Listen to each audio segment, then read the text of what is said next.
ರೈತರ ಪರವಾಗಿ ರೈತರಿಗೋಸ್ಕರ ಹಲವು ಸವಲತ್ತುಗಳನ್ನ ನಮ್ಮ ಶಾಸಕರು ನಮ್ಮ ರೈತರಿಗೆ ನೀಡ್ತಾ ಇರ್ತಾರೆ. ಇದು ಈ ಒಂದು ಬರಗಾಲದ ಸಂದರ್ಭದಲ್ಲಿ ರೈತರಿಗೆ ಒಂದು ಸಹಕಾರಿಯಾಗಿರ್ಬೇಕು ಅನ್ನೋ ಉದ್ದೇಶದಿಂದ ಈ ಒಂದು ರೈತ ಉಳಿಯಾರು ಹೋಬಳಿಯಲ್ಲಿ ಇಲ್ಲಿವರೆಗೂ 650 ಜನ ರೈತರಿಗೆ ತುಂತುರು ನೀರಾವರಿ ಘಟಕಗಳಿಗೆ ಆಲ್ರೆಡಿ ವರ್ಕ್ ಆರ್ಡರ್ ಇಶ್ಯೂ ಮಾಡಿದ್ವಿ. 650 ಜನರಿಗೂ ಸಹ ತುಂತುರು ನೀರಾವರಿ ಘಟಕಗಳನ್ನು ನೀಡ್ತಾ ಇದ್ದೇವೆ. ಹಾಗೂ ಅವಶ್ಯಕ ಇರುವ ರೈತರು ದಯವಿಟ್ಟು ಅರ್ಜಿಯನ್ನು ನೀಡಿ ಅಂತವರಿಗೂ ಸಹ ತುಂತುರು ನೀರಾವರಿ ಘಟಕಗಳನ್ನು ನೀಡುವಂತಹ ಕೆಲಸವನ್ನು ಮಾಡ್ತೇವೆ ಅಂತ ಹೇಳಿ ನಮ್ಮ ಶಾಸಕರು ಹೇಳಿರ್ತಾರೆ. ಸರ್ ಬನ್ನಿ. ಇಂಥ ಒಂದು ಬರಗಾಲ ಸ್ಥಿತಿಯಲ್ಲಿ ನಮ್ಮ ಗೋಮಾತೆ ಎಂದು ಮೇವಿಲ್ಲದೆ ಇರಬಾರ್ದು, ಅವರಿಗೆ ಮೇವು ಬೆಳೆಯುವಂತಹ ಒಂದು ಅವಕಾಶವನ್ನು ನೀಡಬೇಕು ಅಂತ ಹೇಳಿ ಬೋರ್ವೆಲ್ ಇದ್ದಂತಹ ರೈತರು ಏನಾದರೂ ತುಂತುರು ನೀರಾವರಿ ಘಟಕಗಳನ್ನು ಪಡೆದು ಮೇವನ್ನು ಸಹ ಬೆಳಿಬಹುದು. ಮೇವನ್ನು ಬೆಳೆದು ಅಂತಹ ಒಂದು ದನಕರುಗಳಿಗೂ ಸಹ ಮೇವು ಆಗುತ್ತೆ, ನಮ್ಮ ಗೋಮಾತೆ ಚೆನ್ನಾಗಿರ್ತಾಳೆ ಅನ್ನೋ ಒಂದು ಉದ್ದೇಶದಿಂದಾಗಿ, ಹಾಗೂ ಈ ಬಾರಿ ಯಾರಾದ್ರೂ ರೈತರು ರಾಗಿ ಬೆಳೆಯನ್ನು ಬೆಳೆದಿರ್ತಾರೆ ಅಂದ್ರೆ ಅವರು ತುಂತುರು ನೀರಾವರಿ ಘಟಕವನ್ನು ಇದ್ದಂತ ರೈತರು ಮಾತ್ರ ರಾಗಿ ಬೆಳೆಯನ್ನು ಬೆಳೆದಿರ್ತಾರೆ. ಅದಕ್ಕೋಸ್ಕರ ಎಲ್ಲಾ ರೈತರು ಇಂದೊಂದು ದಿನ ಆಯ್ತು ಇಡೀ ತಾಲೂಕಿಗೆ 400 ರಿಂದ 450 ಸೆಟ್ಗಳನ್ನ ನಮ್ಮ ತಾಲೂಕಿನ ಒಂದು ತಾಲೂಕಿಗೆ 400 ರಿಂದ 450 ಸ್ಪ್ರಿಂಕ್ಲರ್ ಕೊಟ್ಟಿದ್ವಿ. ಆದರೆ ಈ ಒಂದು ಸಂದರ್ಭದಲ್ಲಿ ಇಲ್ಲಿ ಉಳಿಯಾರು ಹೋಬಳಿಗೆ ಈಗಾಗಲೇ 650 ಜನ ಫಲಾನುಭವಿಗಳಿಗೆ ವರ್ಕ್ ಆರ್ಡರ್ ಇಶ್ಯೂ ಮಾಡಿದ್ದೀವಿ. ಹಾಗೂ ಇನ್ನು ಮುಂದೆ ಸಹ 1000ಕ್ಕೂ ಹೆಚ್ಚು ಜನರಿಗೆ ಫಲಾನುಭವಿಗಳಿಗೆ ತುಂತುರು ಘಟಕಗಳನ್ನ ನೀಡ್ತೇವೆ ಅಂತೇಳಿ ಮಾನ್ಯ ಶಾಸಕರು ಹೇಳಿದ್ದಾರೆ. ಹೆಚ್ಚಿನ ಅನುದಾನವನ್ನು ತಂದು ರೈತರಿಗೆ ಸಹಕಾರಿ ಮಾಡ್ತೇವೆ ಅಂತ ಹೇಳ್ತಾರೆ. ಈ ಒಂದು ಕಾರ್ಯವನ್ನು ಮಾಡಿದಂತಹ ನಮ್ಮ ಶಾಸಕರಿಗೆ ಒಂದು ಜೋರಾದ ಚಪ್ಪಲಿ ಮೂಲಕ ಅಭಿನಂದನೆಗಳನ್ನ ಈ ಸಂದರ್ಭದಲ್ಲಿ ಸಲ್ಲಿಸೋಣ. ಅದೇ ರೀತಿಯಲ್ಲಿ ನಾವು ಹೇಳ್ತಾ ಇರ್ತೀವಿ, ನಾವು ಇದ್ರಲ್ಲೂ ಸಹ ಈಗ ತೋಟಗಾರಿಕೆ ಇಲಾಖೆ ಸಹ ವೀಡ್ ಕಟರ್ಸ್ ಗಳನ್ನ ಮತ್ತೆ ತುಂತುರು ನೀರಾವರಿ ಘಟಕಗಳನ್ನ ಅವರು ನೀಡಿದ್ದಾರೆ. ಅದೇ ರೀತಿಯಲ್ಲಿ ನಮ್ಮ ಇಲಾಖೆಯಲ್ಲಿ ಈಗ ಬರಗಾಲ ಬಂದಿದೆ. ಬರಗಾಲದ ಸಂದರ್ಭದಲ್ಲಿ ರೈತರಿಗೆ ಪರಿಹಾರ ಕೊಡಬೇಕು. ಅದಕ್ಕೋಸ್ಕರವಾಗಿ ರಾಗಿ ಬೆಳೆಯನ್ನು ಬೆಳೆದಂತಹ ಮತ್ತು ತೊಗರಿ ಅವರೇ ಬೆಳೆದ ಎಲ್ಲಾ ರೈತರಿಗೂ ಸಹ ನಮ್ಮ ತಾಲೂಕಿಗೆ 18,48,00,000 ರೂಪಾಯಿಗಳು ಪರಿಹಾರ ಧನವನ್ನು ಸಹ ಜನವರಿ ತಿಂಗಳಲ್ಲಿ ನೀಡ್ತಾ ಇದ್ದಾರೆ. ಇದಕ್ಕಾಗಿ ತಾವೆಲ್ಲರೂ ಮಾಡಬೇಕಾದಂತಹ ಒಂದು ಉದ್ದೇಶ ಅಂದ್ರೆ ಇಷ್ಟೇ, ಎಲ್ಲರೂ ಸಹ ದಯವಿಟ್ಟು ಫ್ರೂಟ್ಸ್ ಐಡಿ ಏನು ಇರುತ್ತೋ ನಿಮಗೆ ಎಲ್ಲ ಜಮೀನನ್ನು ನೋಂದಣಿ ಮಾಡ್ಕೋಬೇಕು. ಈಗ ಆಲ್ರೆಡಿ ಮಾಡ್ಕೊಂಡಿರ್ತೀರ PM ಕಿಸಾನ್ಗೋಸ್ಕರ ಆಗಿ, ರಾಗಿಯಲ್ಲಿ MSP ಬಿಡಕ್ಕೋಸ್ಕರವಾಗಿ, ಕೊಬ್ಬರಿ ಬಿಡಕ್ಕೋಸ್ಕರವಾಗಿ ಮಾಡ್ಕೊಂಡಿರ್ತೀರ. ಆದ್ರೆ ಇನ್ನೂ ಹಲವು ಜನ ರೈತರು ಮಾಡಿಸ್ಕೋಬೇಕಾಗಿರುತ್ತೆ. ಅಂದ್ರೆ ನಿಮ್ಮಲ್ಲಿ 5 ಎಕರೆ ಜಮೀನ್ ಇದ್ರೆ 2 ಎಕರೆ ಜಮೀನ್ ಮಾತ್ರ ಲ್ಯಾಂಡ್ ಅಡಿಷನ್ ಮಾಡ್ಕೊಂಡಿರ್ತೀರ, ಇನ್ನೊಂದು 3 ಎಕರೆ ಲ್ಯಾಂಡ್ ಅಡಿಷನ್ ಮಾಡಿರಲ್ಲ, ಜಮೀನನ್ನ ಕ್ರೋಢೀಕರಣಗೊಳಿಸಿರಲ್ಲ. ಆ ಕ್ರೋಢೀಕರಣಗೊಳಿಸುವ ಕೆಲಸವನ್ನು ನೀವೆಲ್ಲ ಮಾಡಿ ಅಂತೇಳಿ ಈ ಸಂದರ್ಭದಲ್ಲಿ ವಿನಂತಿ ಮಾಡ್ಕಂತ, ಹಾಗೆ ಈ ಒಂದು ಕಾರ್ಯಕ್ರಮದಲ್ಲಿ ಮಾನ್ಯ ಶಾಸಕರು ಈ ಭಾಗದ ಅಂದ್ರೆ ಚಿಕ್ಕನಾಯಕ ತಾಲೂಕಿನಲ್ಲಿ 4 ಜನ ರೈತರು ಆಕಸ್ಮಿಕವಾಗಿ ಮಾಡ ಹೊಂದಿರ್ತಾರೆ. ಅಂದ್ರೆ ಹೊಲದಲ್ಲಿ ಕೆಲಸ ಮಾಡ್ಬೇಕಾದ್ರೆ ಹಾವು ಕಚ್ಚಿ ಈ ತರ ಮಾಡ ಹೊಂದಿರ್ತಾರೆ. ಅವರಿಗೆ 2 ಲಕ್ಷ ರೂಪಾಯಿಗಳನ್ನ ರೈತರಿಗೂ ಸಹ ಆ ಒಂದು ಜೀವನ ಮುಂದುವರಿಲಿ, ಅವರಿಗೆ ಸಹಕಾರಿ ಆಗಲಿ ಅಂತ ಹೇಳಿ ಅವರಿಗೆ ಒಂದು ಸಾಂತ್ವನ ಹೇಳಿ 2 ಲಕ್ಷ ರೂಪಾಯಿಗಳ ಒಂದು ಚೆಕ್ ಅನ್ನು ಸಹ ವಿತರಣೆಯನ್ನು ಈ ಸಂದರ್ಭದಲ್ಲಿ ಈ ಕಾರ್ಯಕ್ರಮದಲ್ಲಿ ಅವರು ಮಾಡ್ತಾ ಇರ್ತಾರೆ. ಈ ಒಂದು ಎಲ್ಲ ಸದುದ್ದೇಶಗಳನ್ನು ಇಟ್ಕೊಂಡು ರೈತರಿಗೆ ಒಂದು ಸಹಕಾರಿ ಆಗಬೇಕು. ಈ ಬರಗಾಲದ ಸಂದರ್ಭದಲ್ಲಿ ರೈತರಿಗೆ ಒಂದು ಸವಲತ್ತುಗಳನ್ನು ನೀಡಿ ಅವರಿಗೆ ಒಂದು ಧೈರ್ಯವನ್ನು ತುಂಬಬೇಕು ಅಂತ ಹೇಳಿ ನಮ್ಮ ಶಾಸಕರು ಹಲವು ಕಾರ್ಯಗಳನ್ನು ಮಾಡ್ತಿರ್ತಾರೆ. ಇದೇ ರೀತಿ ಅವ್ರು ಏನ್ ಮಾಡ್ತಾರೆ ಅಂದ್ರೆ ಪ್ರತಿ ಒಂದು ವಾರ ಸೋಮವಾರ 3 ಗಂಟೆಯಿಂದ 4 ಗಂಟೆವರೆಗೂ ಎಲ್ಲ ತಾಲೂಕು ಮಟ್ಟದ ಎಲ್ಲ ಅಧಿಕಾರಿಗಳನ್ನ ಕರೀತಾರೆ. ಎಲ್ಲ ಅಧಿಕಾರಿಗಳನ್ನ ಕರೆದು ಅವ್ರು ಕೇಳೋದಿಷ್ಟೇ, ನಮ್ಮ ಭಾಗದ ರೈತರಿಗೆ ಯಾವ್ದಾರ ಸಮಸ್ಯೆ ಇದೆಯಾ, ನನ್ನಿಂದ ಒಬ್ಬ MLA ಆಗಿ ನಾನು ಯಾವ ರೀತಿಯಲ್ಲಿ ಅವರಿಗೆ ಸಹಕಾರ ಮಾಡಬಹುದು, ನಿಮ್ಮ ಇಲಾಖೆಯಲ್ಲಿ ಏನು ಕಷ್ಟ ಕಾರ್ಪಣ್ಯಗಳಿದ್ದಾವೆ ಅಂತ ಹೇಳಿ ಪ್ರತಿಯೊಂದು ಅಧಿಕಾರಿಗಳನ್ನ ಕೇಳ್ತಾರೆ. ಕುಡಿಯುವ ನೀರಿನ ಸಮಸ್ಯೆ ಇರ್ಬೋದು, ಮೇವಿನ ಸಮಸ್ಯೆ ಇರ್ಬೋದು, ಇದೇ ರೀತಿ ತುಂತುರು ಘಟಕಗಳು ಬಂದಿರಬಹುದು. ಇವೆಲ್ಲವೂ ಸಹ ಅವರು ಬರಗಾಲ ಸಂದರ್ಭದಲ್ಲಿ ರೈತರಿಗೆ ಸಹಕಾರಿ ಮಾಡಬೇಕು ಅನ್ನೋ ಸದುದ್ದೇಶದಿಂದ ಗುರಿ ಇಟ್ಟು ಮಾಡಿದಂತಹ ಒಂದು ಸಾಧನೆಯಿಂದಲೇ ಇವತ್ತೆಲ್ಲರಿಗೂ 450 ಜನ ಪರ್ಯಂತರು ಇಡೀ ಒಂದು ಹೋಬಳಿಯಲ್ಲಿ, ತಾಲೂಕಿನಲ್ಲಿ 450 ಜನ ಪ್ರಯತ್ನಿಸಿದ್ರು. ಈ ಹೋಬಳಿಯಲ್ಲೇ 650 ಜನಕ್ಕೂ ಅಧಿಕವಾಗಿ ಆಲ್ರೆಡಿ ವರ್ಕ್ ಆರ್ಡರ್ ಸಿಕ್ಕಿದೆ. ಅಂದ್ರೆ ಅವರು ಈ ಬರಗಾಲದಲ್ಲಿ ನಿಮ್ಮೆಲ್ಲರಿಗೂ ಸಹಕಾರ ಮಾಡಬೇಕು ಅಂತ ಹೇಳಿ ತೆಗೆದುಕೊಳ್ಳ ನಿರ್ಧಾರ ಆಗಿರುತ್ತೆ ಅಂತ ಹೇಳ್ತಾ, ಈ ಒಂದು ಸಂದರ್ಭದಲ್ಲಿ ಅದೇ ರೀತಿ ಈ ಒಂದು 3 ಜನ ಯಾರು ಆಕಸ್ಮಿಕ ಮರಣ ಹೊಂದಿರ್ತಾರೋ ಅವರಿಗೆ ಒಂದು ಸರ್ಟಿಫಿಕೇಟ್ ಕೊಡಬೇಕು. ಇದು AC ಅವರ ಅಧ್ಯಕ್ಷತೆಯಲ್ಲಿ ಆಲ್ರೆಡಿ ನಿರ್ಧಾರ ಆಗಿರುತ್ತೆ. ಇವರಿಗೆ 2 ಲಕ್ಷ ರೂಪಾಯಿಗಳನ್ನ ಕೊಡಬೇಕು ಅಂತ ಹೇಳಿ ಮಾನ್ಯ ಶಾಸಕರು ಬಂದ ತಕ್ಷಣ ಹೇಳ್ತಾರೆ, ಯಾವ್ದಾದ್ರು ಒಂದು ವಾವುಕಚ್ಚಿ ಪ್ರಕರಣ ಆಯ್ತು ಅಂದ್ರೆ ನೋಡಪ್ಪ ಇವರ ಆತ್ಮಹತ್ಯೆ ಪ್ರಕರಣ ಆಗಿದೆ, ಇವ್ರಿಗೆ ದಯವಿಟ್ಟು ಏನು ಇದೆ ಮಾಡ್ಬೇಕಾಗತ್ತೆ ಅಂತ ಹೇಳಿ ಅದೇ ರೀತಿಯಲ್ಲಿ ಅತ್ಯಂತ ರೈತರಿಗೂ ಸಹ ಒಂದು ಸ್ಪಂದನೆ ಮಾಡಿ ಅವರಿಗೂ ಸಹ ಒಂದು ಸಾಂತ್ವನ ನೀಡುತ್ತಾರೆ. ಈ ರೀತಿಯಲ್ಲಿ ಆಗಿದ್ರಲ್ಲಿ ಮೊದಲನೇದು ಶ್ರೀ ತಿಮ್ಮಯ್ಯ ಬಸವಮಲ್ಲಯ್ಯ ಪಾಪನಕೋಡ, ಶ್ರೀ ತಿಮ್ಮಯ್ಯ ಬಸವಮಲ್ಲಯ್ಯ ಪಾಪನಕೋಡ, ಇವರಿಗೂ ಸಹ ಅವಕಾಶ ಮರಣ ಹೊಂದಿರ್ತಾರೆ. ಇವರಿಗೆ ಇವರಿಗೆ ಸರ್ಕಾರದಿಂದ 2 ಲಕ್ಷ ರೂಗಳನ್ನ ಸರ್ಕಾರದಿಂದ ನೀಡಿರ್ತಾರೆ. ಇವರಿಗೆ ಒಂದು ಸಾಂತ್ವನ ದುಂಡಿಗಳನ್ನ ಹೇಳಿ ಅವರಿಗೆ 2 ಲಕ್ಷ ರೂಗಳ ಒಂದು ಚೆಕ್ ಅನ್ನು ನೀಡ್ತಾ ಇರ್ತಾರೆ. ಅವರಿಗೆ ಧನ್ಯವಾದಗಳನ್ನು ಅರ್ಪಿಸೋಣ. ನೆಕ್ಸ್ಟ್ ಸಾವಿತ್ರಮ್ಮ ಪುಟ್ಟಯ್ಯ ಅಂತ ಸಾವಿತ್ರಮ್ಮ ಪುಟ್ಟಯ್ಯ ರೈತರಿಗೆ ಅನುಕೂಲ ಮಾಡಿ ಸರ್. ಅಲ್ಲ ಸರ್, ಸಾವಿತ್ರಮ್ಮ ಪುಟ್ಟಯ್ಯ ಇವ್ರಿಗೂ ಸಹ 2 ಲಕ್ಷ ರೂಗಳ ಒಂದು ಚೆಕ್ ಅನ್ನ ನೀಡ್ತಾ ಇರ್ತಾರೆ. ಕರಿಯಪ್ಪ ನೂಲೇನೂರು, ರಾಮಕೃಷ್ಣಪ್ಪ ಕರಿಯಪ್ಪ ನೂಲೇನೂರು ಇವ್ರಿಗೂ ಸಹ 2 ಲಕ್ಷ ರೂಗಳ ಚೆಕ್ ವಿತರಣೆ ಮಾಡ್ತಿರ್ತಾರೆ.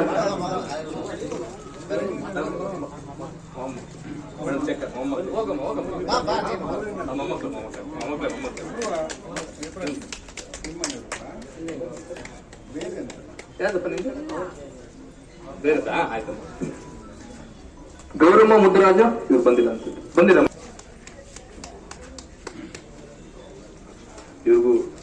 ಇವ್ರಿಗೂ ಸಹ 2 ಲಕ್ಷ ರೂಗಳ ಒಂದು ಚೆಕ್ ಅನ್ನ ವಿತರಣೆ ಮಾಡ್ತಿರ್ತಾರೆ. ಮಾನ್ಯ ಶಾಸಕರು ಈ 4 ಜನ ಫಲಾನುಭವಿಗಳಿಗೆ ಆಕಸ್ಮಿಕ ಈ ಭಾಗದ ಸಬ್ ಇನ್ಸ್ಪೆಕ್ಟರ್ ಆದಂಥ ಸನ್ಮಾನ್ಯ ಧರ್ಮಾಂಜಿ ಅವರೇ, ನಮ್ಮ ರೈತ ಮುಖಂಡರಾದಂಥ ಸನ್ಮಾನ್ಯ ರೇವಣ್ಣ ಅವರೇ, ಮತ್ತು ಈ ಒಂದು ಕೃಷಿ ಇಲಾಖೆಯ ಅಸಿಸ್ಟೆಂಟ್ ಡೈರೆಕ್ಟರ್ ಆದಂಥ ಸನ್ಮಾನ್ಯ ಡೈರೆಕ್ಟರ್ ಆದಂಥ ಸನ್ಮಾನ್ಯ ರಾಜಪ್ಪನವರೇ ಮತ್ತು ಎಲ್ಲ ಸಿಬ್ಬಂದಿ ವರ್ಗದವರೇ, ಮಾಧ್ಯಮದ ಸ್ನೇಹಿತರೆ, ಇವತ್ತು ಒಂದು ನಮಗೆ ಸಮಾಧಾನ ಅಂದ್ರೆ ಬರಗಾಲ ಇರೋದ್ರಿಂದ ರೈತರಿಗೆ ಏನಾದ್ರು ಮಾಡಿ ಸ್ಪಂದಿಸಿ ಅವರ ಜಾನುವಾರುಗಳು ಉಳಿಸ್ಕೊಳ್ಳೋಕೆ, ಅವ್ರ ಜಮೀನುಗಳು ಉಳಿಸ್ಕೊಳ್ಳೋಕೆ ಏನಾದ್ರು ಕೂಡ ನಾವು ನಮ್ಮ ಕೈಲಾಗಿದ್ದ ಪ್ರಯತ್ನ ಸರ್ಕಾರದ ವತಿಯಿಂದ ಮಾಡಿಸ್ಬೇಕು ಅಂತಕ್ಕಂಥ ಮನೋಭಾವನ ಇಲಾಖೆಯ ಅಧಿಕಾರಿಗಳು ನಾವೆಲ್ಲ ಸೇರಿ ಒಟ್ಟಾಗಿ ಇವತ್ತು ತಾವು ನೋಡಿದ ರೀತಿಯಲ್ಲೇ ಪಾರದರ್ಶಕವಾಗಿ ಯಾರೇ ರೈತರು ಬರಲಿ, ಇಲ್ಲಿ ಜಾತಿ ಅಡ್ಡಿ ಇಲ್ಲ, ಪಕ್ಷ ಅಡ್ಡ ಇಲ್ಲ, ಎಲ್ರಿಗೂ ಕೂಡ ಸಮಾನವಾಗಿ ಕ್ಷೇತ್ರದ ಜನತೆ ನಮ್ಮವರು ಅಂತಕ್ಕಂಥ ಭಾವನೆಯಲ್ಲಿ ಇವತ್ತು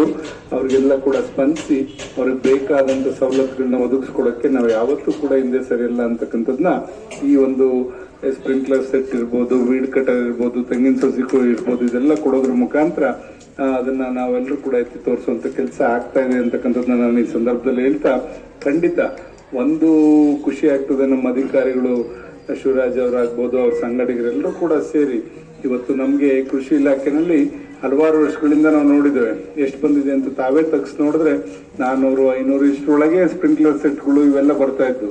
ಇವತ್ತು ಸುಮಾರು ತಾಲೂಕಿಗೆ 4,500ಕ್ಕಿಂತ ಹೆಚ್ಚು ಸ್ಪ್ರಿಂಕ್ಲರ್ ಸೆಟ್ಗಳನ್ನ ನಾವು ಕೊಟ್ಟಿದ್ದೇವೆ. ಇನ್ನೂ ಎಷ್ಟು ಬೇಕು ಕೊಡ್ತೀವಿ, ಇದನ್ನೆಲ್ಲ ಕೂಡ ನೀವು ಸವಲತ್ತನ್ನ ಕೊಡಿ ಅಂತಕ್ಕಂಥದ್ದನ್ನ ನಮ್ಮ ಕೃಷಿ ಸಚಿವರು ಮತ್ತೆ ಇಲಾಖೆಯ ಮುಖ್ಯಸ್ಥರೆಲ್ಲರೂ ಕೂಡ ನಮ್ಗೆ ಹೇಳಿದ್ದಾರೆ. ಖಂಡಿತ ಆದ್ರಿಂದ ರೈತರು ಏನೇ ಸವಲತ್ತು ಬೇಕಾದ್ರೂ ನೇರವಾಗಿ ನಿಮ್ಮ ಇಲಾಖೆನಲ್ಲಿ ನೀವು ನೋಂದಾಯಿಸ್ಕೊಡಿ, ಖಂಡಿತ ಅದನ್ನ ಒದಗಿಸ್ಕೊಡುವಂತ ಕೆಲಸ ನಾವು ಮಾಡ್ತೇವೆ ಅಂತಕ್ಕಂಥದನ್ನ ಈ ಸಂದರ್ಭದಲ್ಲಿ ಹೇಳ್ತಾ, ಇವತ್ತು ಬರಗಾಲ ಎದುರಿಸ್ತಾ ಇದೀವಿ. ಈ ಸರಿ ನೀರಿನ ಸಮಸ್ಯೆ ಎಲ್ಲೆಲ್ಲಿ ಉದ್ಭವ ಆಗ್ತದೆ ಅಂತಕ್ಕಂಥದ್ದು ಇವತ್ತು ಕೂಡ ನಾವು ಮೀಟಿಂಗ್ ಮಾಡಿದ್ವಿ. 12:15 ನಾವು ಒಂದು ಟಾಸ್ಕ್ ಫೋರ್ಸ್ ಮೀಟಿಂಗ್ ಮಾಡಿ ಅಲ್ಲಿ 3 ಹಳ್ಳಿಗಳಲ್ಲಿ ನೀರಿನ ಸಮಸ್ಯೆ ಈಗ ಈ ವಾರದಲ್ಲಿ ಉದ್ಭವ ಆಗಿದೆ. ಯಾಕಂದ್ರೆ ಸೋಮವಾರ ರಜೆ ಇದ್ದಿದ್ದರಿಂದ ಪ್ರತಿ ಸೋಮವಾರ ನಾವು ಇದು ಬರಗಾಲದ ಟಾಸ್ಕ್ ಫೋರ್ಸ್ ಮೀಟಿಂಗ್ ಮಾಡ್ತೇವೆ ಇಲಾಖೆ ಅಧಿಕಾರಿಗಳು. ಬಟ್ ಇವತ್ತು ಸೋಮವಾರ ರಜೆ ಇದ್ದಿದ್ರಿಂದ ಇವತ್ತು ಕೂತ್ಕೊಂಡು ಒಂದು ಮೀಟಿಂಗ್ ಮಾಡಿದಾಗ ಅಲ್ಲಿ ನಮಗೆ ಕಂಡು ಬಂದಂತದ್ದು, ಸಾದ್ರಳ್ಳಿ ಒಂದ್ ಕಡೆ ನೀರಿಲ್ಲ, 2 ಬೋರ್ಗಳು ಕೂಡ ಆಳಕ್ಕೆ ಹೋಗಿರ್ತಕ್ಕಂಥದ್ದು ನಾವಲ್ಲಿ ತೀರ್ಮಾನ ಮಾಡಿದ್ವಿ, ಅಲ್ಲಿಗೆ ಬೋರ್ ಹಾಕ್ಸ್ತಕ್ಕಂಥದ್ದು. ಮತ್ತೆ ಎಮ್ಮೆ ಕರ್ಕಿಹಟ್ಟಿ ಅಂತಕ್ಕಂಥ ಒಂದು ಗ್ರಾಮದಲ್ಲಿ ಅಲ್ಲಿ ನೀರು ಕಲ್ಮಶವಾದ ನೀರಿರೋದ್ರಿಂದ ಅದು ಬಳಸಲಿಕ್ಕೆ ಯೋಗ್ಯ ಅಲ್ಲ ಅಂತಕ್ಕಂಥ ನಿಟ್ಟಿನಲ್ಲಿ ಅಲ್ಲಿ ಒಂದು ಹೊಸ ಬೋರ್ವೆಲ್ ಹಾಕಿ ಅಲ್ಲಿಯ ನೀರಿನ ಜನಗಳಿಗೆ ಒಳ್ಳೆಯ ನೀರನ್ನ ಒದಗಿಸ್ಕೊಡೋ ನಿಟ್ಟಿನಲ್ಲಿ ಇವತ್ತು ತೀರ್ಮಾನವನ್ನ ತಗೊಂಡು, ಈ ತರ ಪ್ರತಿ ವಾರನೂ ಕೂಡ ಕೂತ್ಕೊಂಡು ಆ ಭಾಗದಲ್ಲಿ ಏನ್ ಸಮಸ್ಯೆ ಬರ್ತದೆ, ರೈತರು ಇನ್ನು ಮೇವು ಎಷ್ಟು ದಿವಸ ಆಗ್ಬೋದು ಅಂತಕ್ಕಂಥದ್ದು ಕೂಡ ನಾವು ಕೇಳಿದಾಗ ನಮ್ಮ ಒಂದು ಇಲಾಖೆಯವರು ಏನು ವೆಟರ್ನರಿ ಇಲಾಖೆಯವರು ಸುಮಾರು 12 ವಾರಗಳವರೆಗೂ ಕೂಡ ಸುಧಾರಿಸಬಹುದು ಇರ್ತಕ್ಕಂಥ ರೈತರಲ್ಲಿ ಇರ್ತಕ್ಕಂಥ ಮೇವನ್ನ ಅಂತಕ್ಕಂಥದ್ದನ್ನ ಹೇಳಿದ್ರು. ನಾವು ಇವತ್ತು ಏನು ಬೋರಿನ ಕಣಿವೆ ಜಲಾಶಯದಲ್ಲಿ ಇರ್ತಕ್ಕಂಥ ಅಲ್ಲಿ ಏನು ಅಚ್ಚುಕಟ್ಟುದಾರರಿದ್ದಾರೆ ಅವರೆಲ್ಲರನ್ನು ಕೂಡ ನಾವು ಮನವಿನೂ ಕೂಡ ಮಾಡ್ಕೊಂಡಿದ್ದೇವೆ. ನಿಮ್ಗೆ ಮೇವಿನ ಕಿಟ್ಟು ಎಷ್ಟು ಬೇಕು ಕೊಡಿಸ್ತೇವೆ. ಇವತ್ತೀಗ ನಾವೀಗಾಗಲೇ ಸುಮಾರು 4,600 ಕಿಟ್ಟನ್ನ ಈಗಾಗಲೇ ವಿತರಣೆ ಮಾಡಿದ್ದೇವೆ. ಈಗ ಇನ್ನೂ ಕೂಡ 22,000 ಕಿಟ್ನ ತರಿಸಲಿಕ್ಕೆ ನಾವು ಮುಂದಾಗಿದ್ದೇವೆ. ಯಾರ್ಯಾರಿಗೆ ರೈತರಿಗೆ ಮೇವಿನ ಬೆಳೆ ಬೆಳಿಲಿಕ್ಕೆ ಬೀಜಗಳು ಬೇಕು ಖಂಡಿತ ಎಲ್ಲದನ್ನು ಕೂಡ ಒದಗಿಸ್ಕೊಡುವಂತದ್ದು ಮಾಡ್ತೇವೆ. ಕೂಡ ಇವತ್ತು ಎಷ್ಟು ದಿವಸ ಆಗಿತ್ತೋ ಗೊತ್ತಿಲ್ಲ, ಇದನ್ನ ಕಾಲುವೆನ ಸರಿ ಮಾಡ್ತೀವಿ, ಹಿಂದೆ ನಾವೇ ಮಾಡ್ತಿದ್ದದು.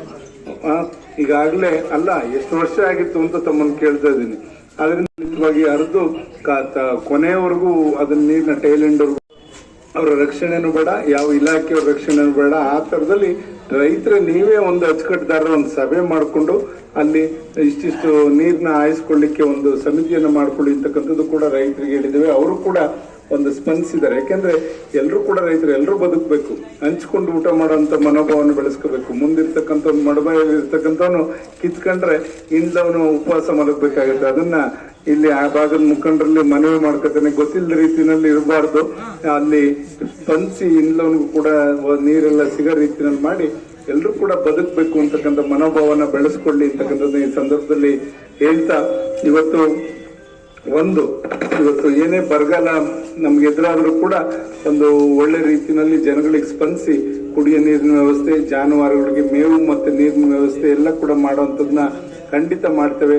ಜೊತೆಗೆ ಇವತ್ತು ಮೇವು ಎಲ್ಲರೂ ಕೂಡ ಲಭ್ಯ ಇಲ್ಲ ಅಂದ್ರೆ ಮೇವು ಬ್ಯಾಂಕ್ ನ ಕೊಡೋಕ್ಕೂ ಕೂಡ ನಾವು ತಯಾರನ್ನ ಮಾಡ್ತಾ ಇದ್ದೇವೆ. ರೈತರು ಯಾರಾದ್ರೂ ಕೂಡ ಮೇವು ಬೆಳೆದಂತವ್ರು ಇದ್ರೆ ಖಂಡಿತ ಅದನ್ನ ಖರೀದಿನೂ ಕೂಡ ನಾವೇ ಮಾಡ್ತೇವೆ. ಅದನ್ನ ದಯಮಾಡಿ ನಾವು ಒಂದು ತೀರ್ಮಾನ ಮಾಡ್ಕೊಂಡಿದ್ದೇವೆ ನಮ್ಮ ಕಮಿಟಿನಲ್ಲಿ.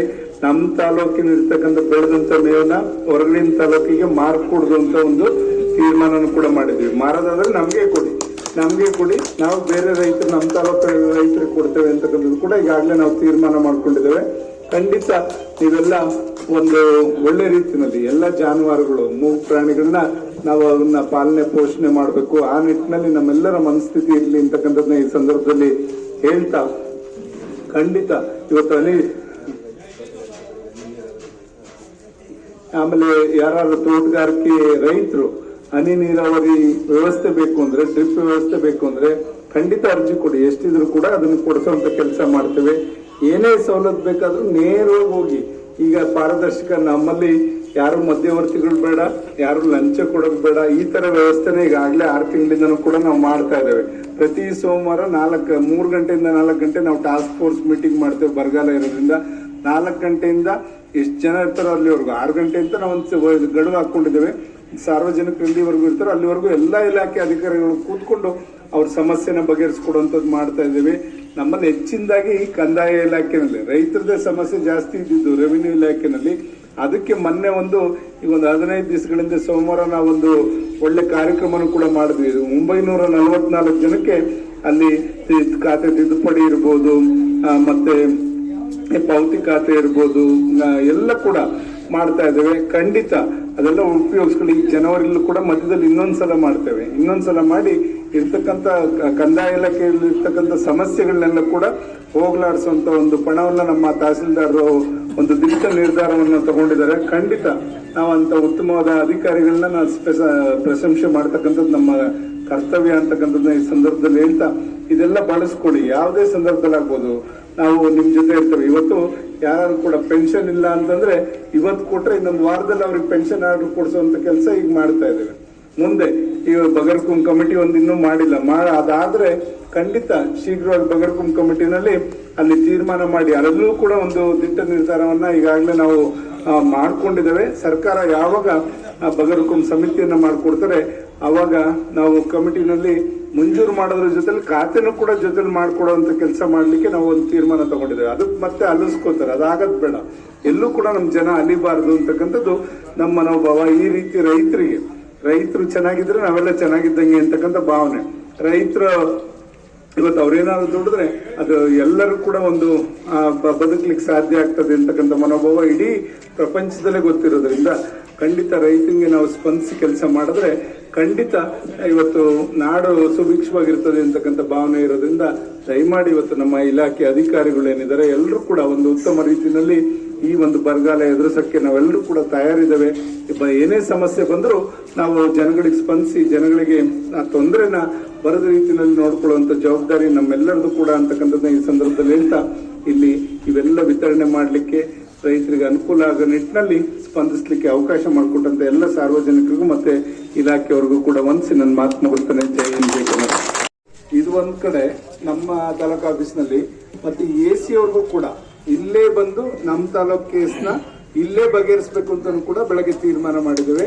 ಯಾವ AC ಕೋರ್ಟ್ ಸಮಸ್ಯೆಗಳನ್ನು ಇಲ್ಲೇ ಬಂದವರು ನಮ್ಮ ಚಿಕ್ಕನಾಯಕನಹಳ್ಳಿನಲ್ಲಿ ಕೂಡ ಇತ್ಯರ್ಥ ಮಾಡ್ಕೊಡ್ತೀವಿ ಅಂತ ಒಪ್ಕೊಂಡಿದ್ದಾರೆ. ಖಂಡಿತ ಇಲ್ಲೇ, ಯಾಕೆಂದ್ರೆ ಜನಗಳಿಗೆ ಎಷ್ಟು ಹತ್ರವಾಗ್ತದೋ ಅಷ್ಟು ಹತ್ರವಾಗಿ ಅಧಿಕಾರನೂ ಕೂಡ ಇರ್ತದೆ. ನೀವು ಅದನ್ನ ಉಪಯೋಗಿಸ್ಕೊಳ್ಳಿ. ದಯಮಾಡಿ ಇದರಲ್ಲಿ ಭಿನ್ನಾಭಿಪ್ರಾಯ ಮಾಡ್ಕೋಬೇಡಿ. ಇದರಲ್ಲಿ ಯಾವ ಕಲ್ಮಶನೂ ಕೂಡ ಇರಲ್ಲ. ನೀವು ನೇರವಾಗಿ ನಿಮ್ಮ ಸಮಸ್ಯೆ ಏನಿರುತ್ತೆ ಅದನ್ನ ಬಳಸ್ಕೊಂಡು ನಿಮ್ಮಲ್ಲಿ ಇರ್ತಕ್ಕಂಥ ಸಮಸ್ಯೆಗಳನ್ನ ಬಗೆಹರಿಸ್ಕೊಂಡ್ರೆ ನೆಮ್ಮದಿಯಾಗಿರ್ತೀರ.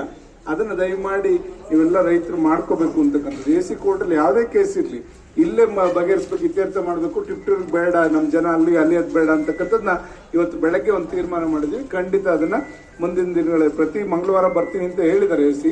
ಮಂಗಳವಾರ ಬೇಡ, ನೀವು 15 ದಿವಸಕ್ಕೆ ಒಂದ್ಸಲ ಬಂದಾರು ಬಗೆಹರಿಸಿ ಅಂತ ಹೇಳಿದ್ದೇವೆ. ಖಂಡಿತ ಅದನ್ನ ಮಾಡಿಸ್ತೇವೆ.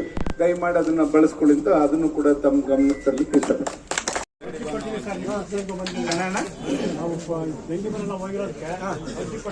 ರಾಜಪ್ಪ ತೆಂಗಿನ ಮರ ಏನೋ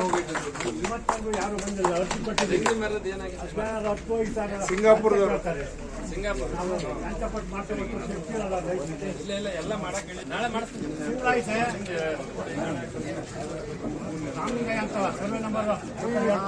ಬರ್ರಿ ಈ ಕಡೆ ಬರ್ರಿ. ಕಟ್ ಮಾಡಿಲ್ಲ ಬರೀ ಭರವಸೆ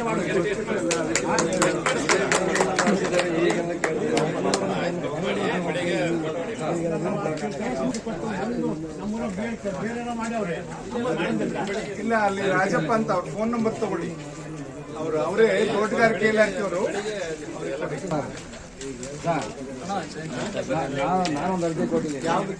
ತೆಂಗಿನ ಮರ ಕಟ್ ಮಾಡಕ್ಕೆ ನನಗೆ ಇನ್ನೂ ಅದೇನು ಮಾಹಿತಿ ತೆಂಗಿನ ಮರ ಹೋಗಿರೋ ಸುಳಿದು ಇರೋದಕ್ಕೆ ಎಳ್ನೋಡ್ದು ನಾಳೆ ಬರ್ತಾರೆ. ಕ್ಲಿಯರ್ ಮಾಡ್ತೀವಿ.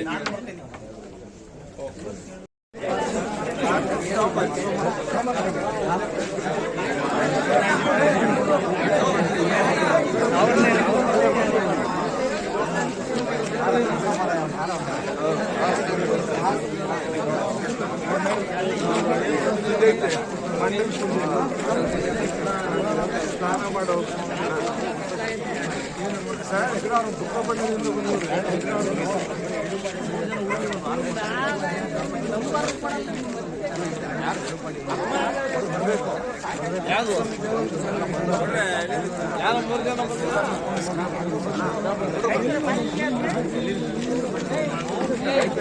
ಎಣ್ಣೆ ಹಾಕಣಕ್ಕೆ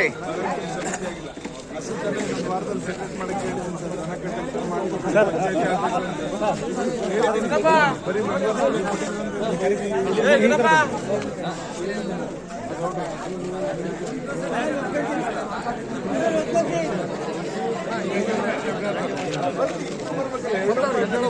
ಎರಡು ಪಾರ್ಟಿ ಅಲ್ಲೇ ಕರೆಸಿ ಬಗೆಹರಿಸಿ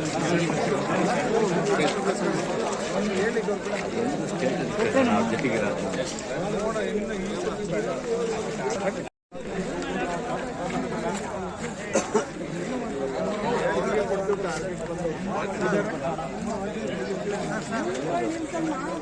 ಇಲ್ಲ ಕಡೆ ಅವ್ರು ಹೇಳಿಸ್ತಾರೆ ಅಂತ ನೀವು ನಾನು ಹೇಳಿಸ್ತೀನಿ ಅಂತ